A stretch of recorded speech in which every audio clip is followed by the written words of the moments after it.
Assalamualaikum warahmatullahi wabarakatuh. Waalaikumsalam warahmatullahi wabarakatuh. Alhamdulillah nahmaduhu wa nasta'inuhu wa nu'minu bihi wa natawakkalu alayhi wa nastaghfiruhu wa natubu ilayhi wa na'udzu billahi min shururi anfusina wa min sayyiati a'malina. Man yahdihillahu fala mudilla lahu wa man yudlil fala hadiya lahu. Wa asyhadu an la ilaha illallah wahdahu la syarika lahu wa asyhadu anna Muhammadan abduhu wa rasuluh. Allahumma shalli wa sallim wa barik wa tarham wa tahannan ala abdika wa rasulika sayyidina wa maulana Muhammadin wa ala alihi wa ashabihi wa man tabi'ahum dan amma ba'd. Yang terhormat dan yang saya hormati Pak Didik dan perwakilan dari pemerintah kita di Korea,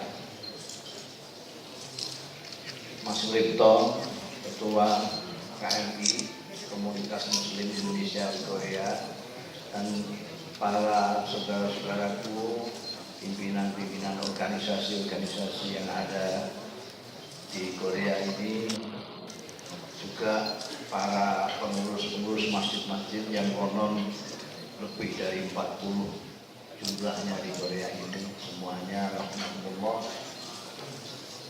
Ibu-ibu, saudari-saudariku, saudara-saudaraku sekalian yang dirahmati oleh Allah Subhanahu wa taala.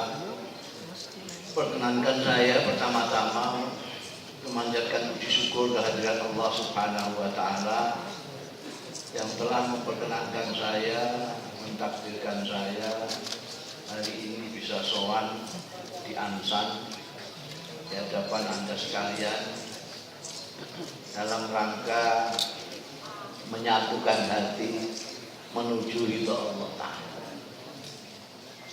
Mudah-mudahan kumpul kita dalam majelis yang baik dengan niat yang baik ini mendapat ridha dari Allah Ta'ala, barokah manfaat di dini wa dunia wal akhirat.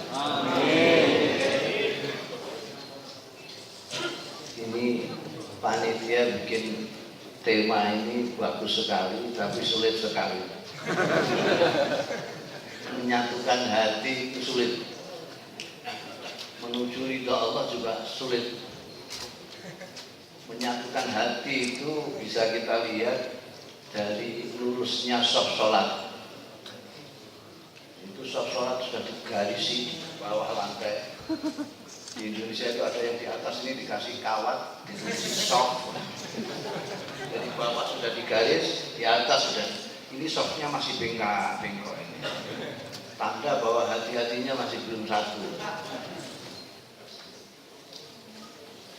Imamnya sufaku, atas di atas sufuh, minikomati sholat sampai capek. Itu di mana-mana. Menyatukan hati itu satu kesulitan menuju ridha Allah. Menuju ridha Allah itu artinya bagaimana Gusti Allah senang gitu. Nah, ini juga sulit sekali. Karena orang tidak bisa menyenangkan Allah, jangankan Allah, menyenangkan mertua saja.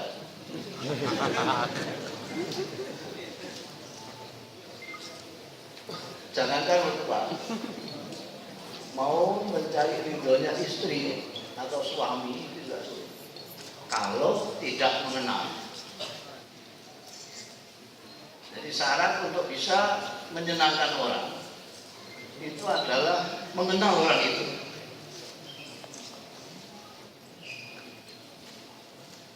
Saya punya istri itu jatuh cinta kepada saya.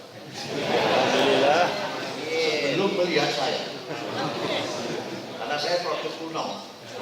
Jadi produk kuno, jadi belum orang tua sudah yang main orang tua. Pun yang kawin saya tapi orang tua yang ngatur.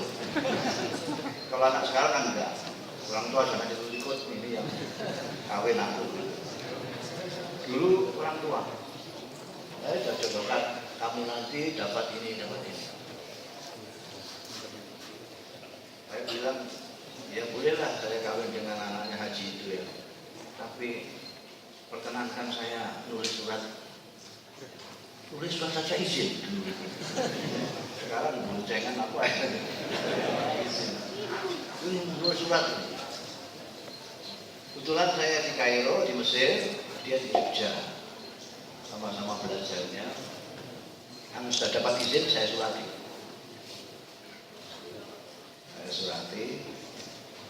Dari dulu saya itu ahli bikin surat itu. Keahlian saya bikin surat. Begitu saya surati, dia kelihatannya ngeliang gitu. Asik.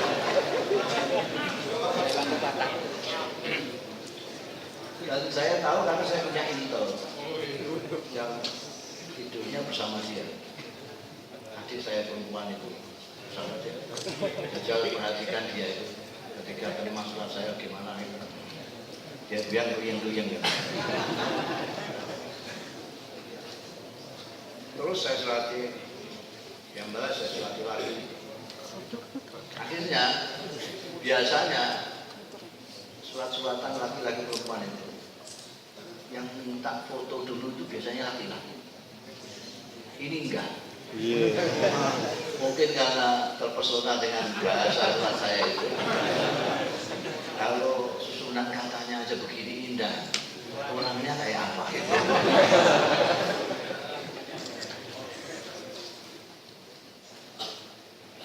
Terus dia minta foto saya. Saya carikan foto saya yang kebenaran. Kalau jawab beneran itu ada foto kita yang enggak baik, kita ada ya. Foto yang paling cakep itu tak kirim. Wah, tambah kelop-kelop.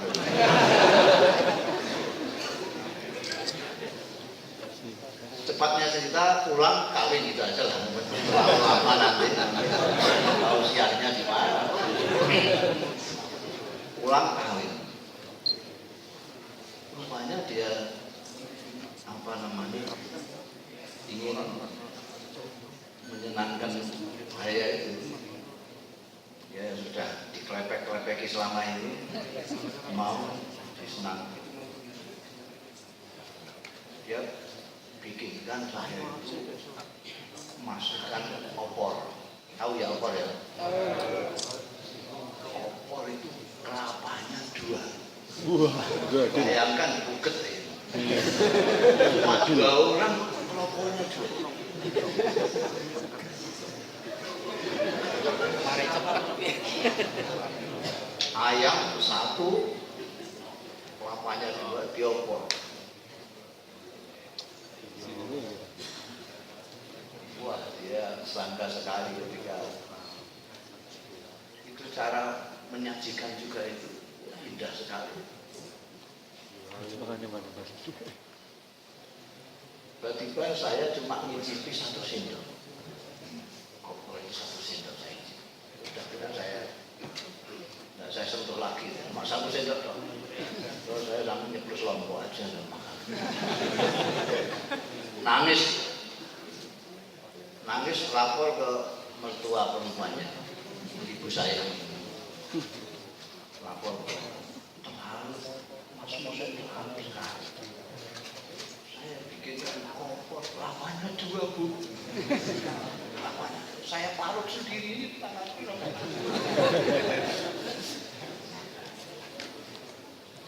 Ini resepnya dari Femina. Dari Femina. Cuma 1 sendok ini keterlaluan sekali.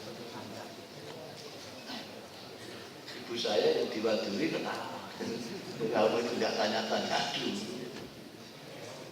Bujumu, suamimu itu paling nggak suka masakan yang ada santannya itu nggak suka.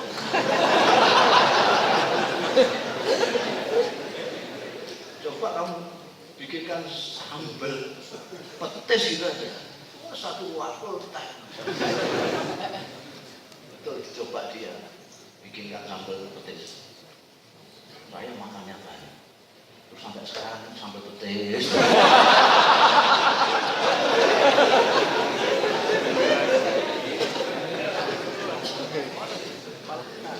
Dan dia mau menyenangkan saya, tapi dia tidak mengenal aten-aten saya. Alih-alih dia sampai bikin opor apa dua, karena tidak kenal saya, padahal saya tidak suka santan. Dia kecewa, saya juga nggak suka sama itu.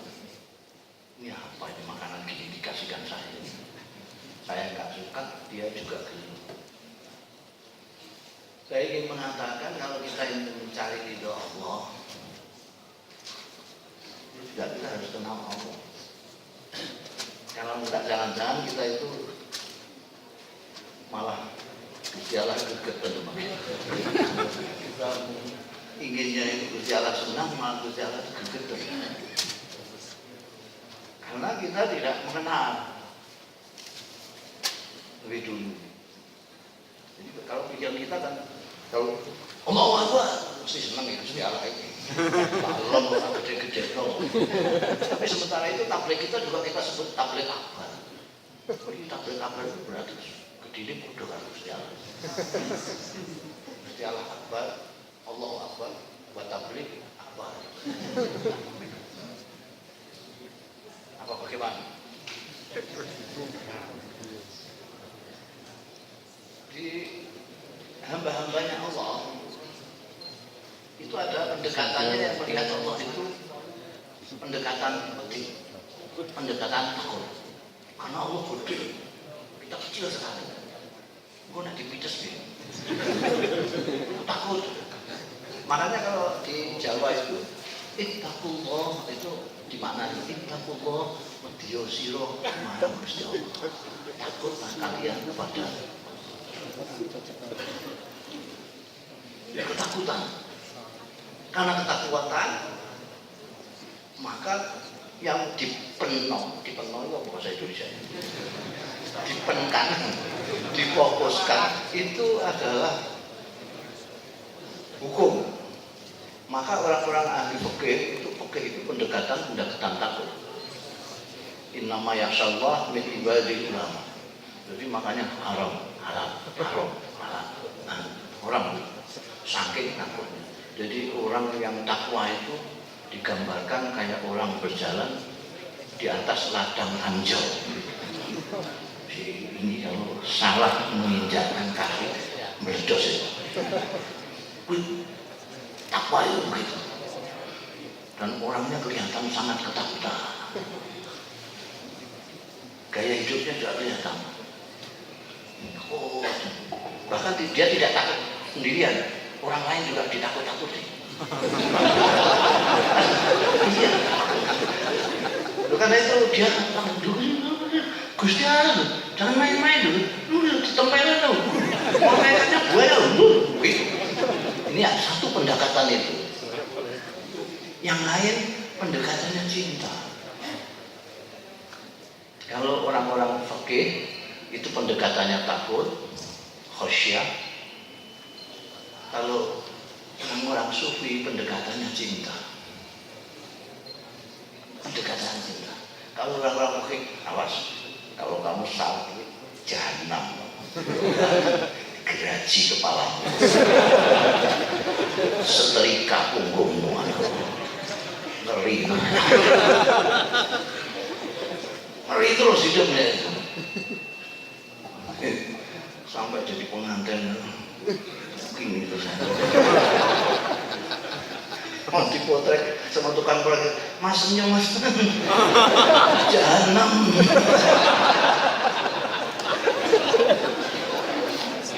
Yang satu ini pendekatannya cinta. Cinta jadi cinta baru berjalan. Seperti perempuan suci dari Basrah itu, Rabi'ah Adawiyah. Dia tidak takut soal. neraka tidak takut, ada apa-apa. Dalam puisinya dia mengatakan, ya Tuhan, kalau aku menyembahmu karena takut nerakamu, jebloskan saya ke nerakamu sekarang juga. Kalau aku menyembahmu karena pamrih surgamu, haramkan surgamu atasku. Itu malah dia mengatakan, Tuhan, nanti di akhirat besarkanlah badanku sebesar-besarnya sampai menutup seluruh neraka jahanam, sehingga tidak ada seorang pun yang bisa dimasukkan dalam neraka lagi. Itu Rabi'ah. Tapi kalau aku menyembahmu ya Tuhan, karena aku menyintaimu, jangan halangi aku memandang wajahmu. Ini ada yang begitu. Dan ini aliran ini, ada yang ikut ini juga ada, dan ada yang ikut ini tapi kebablasan juga ada. Ada yang ikut ini kebablasan juga ya ada.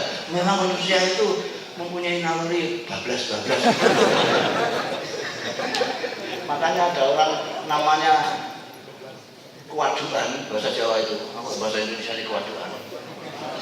Itu senang makan kebablasan. Akhirnya tidak bisa berdiri karena kekenyangan. Cinta kebablasan, semuanya kebablasan. Makan kebablasan, minum kebablasan. Ini juga gitu.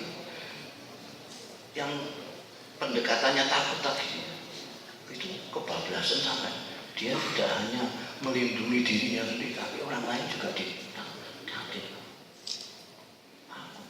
Kalau ada orang untuk kurang ajar sedikit mati, ya jahanam. Lu kok bisa tahu kalau dia jahanam? Dia masih dalam perjalanan kok. Bisa dalam perjalanan. Orang dalam perjalanan itu bisa saja nanti lurus ke sana, bisa minggok di jalan. Ada yang asalnya lurus, belok ke sana.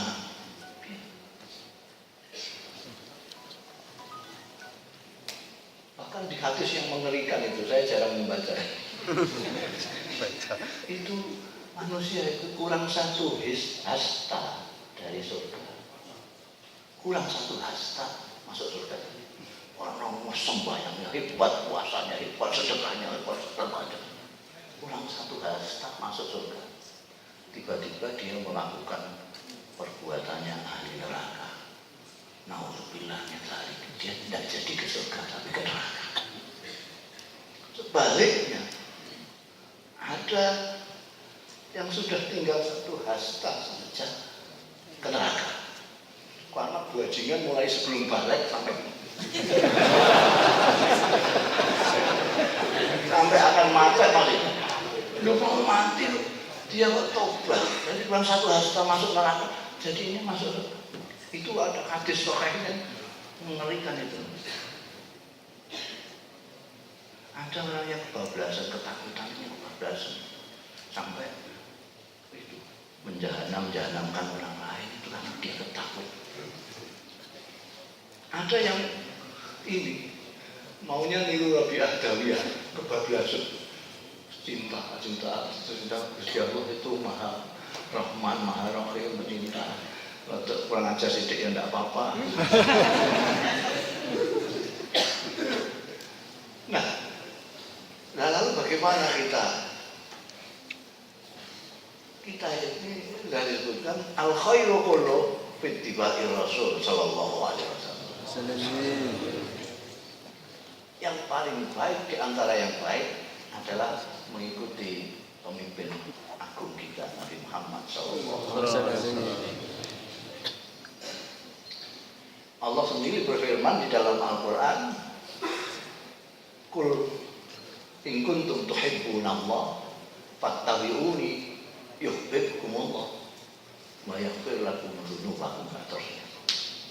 Kata Allah kepada Nabi Muhammad, katakan Muhammad kepada umatmu, kalau kalian betul-betul menyintai Allah, ikutilah aku.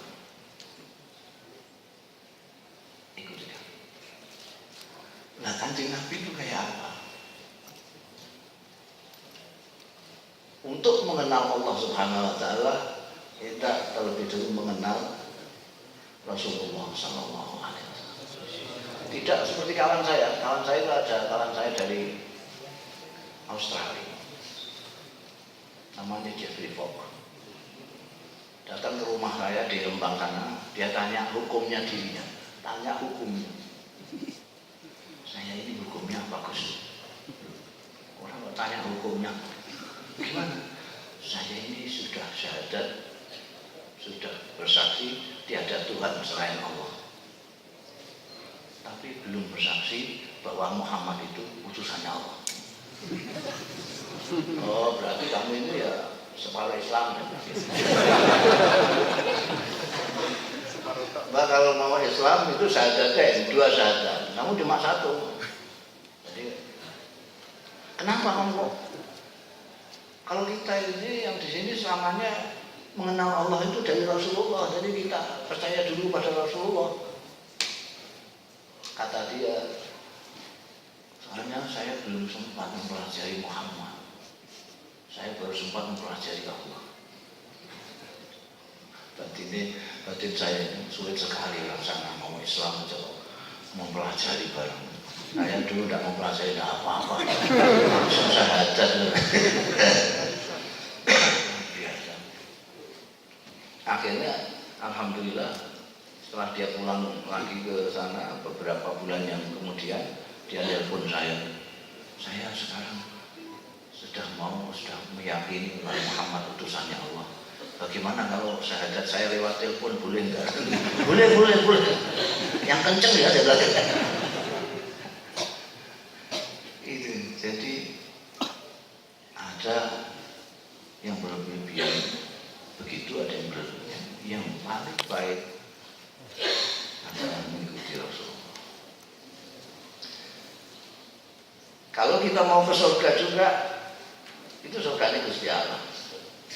Maka Gusti Allah menetapkan yang di depan sendiri Kanjeng Nabi.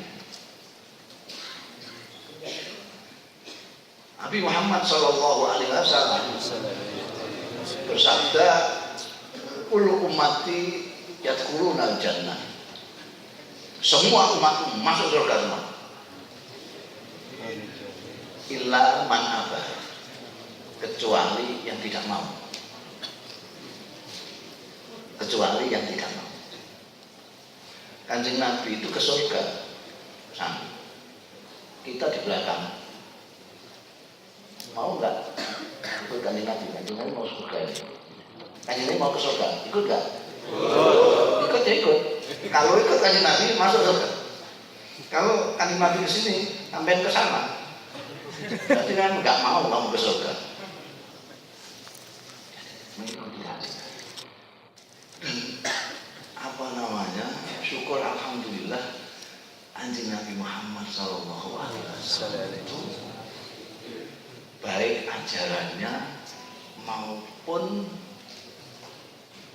perilakunya. Karena Kanjeng Nabi itu adalah orang pertama yang menerima Al-Quran, yang menerima wahyu pertama adalah Rasulullah SAW. Jadi Quran itu ada namanya periode hati. Periode hati itu ada periode ketika wahyu sampai ke hatinya Nabi Muhammad SAW. Begitu ayat firman Allah sampai ke hati Nabi Muhammad SAW, kemudian Kanjeng Nabi melaksanakan dalam kehidupan. Misalnya ada firman Allah, aqimis shalah,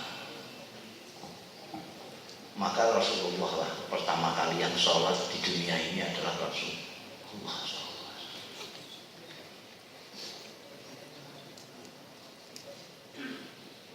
Rasulullah yang pertama kali melaksanakan. Kalau ada perintah supaya baik dengan tetangga, maka orang yang paling baik tetangga pertama kali adalah Rasulullah.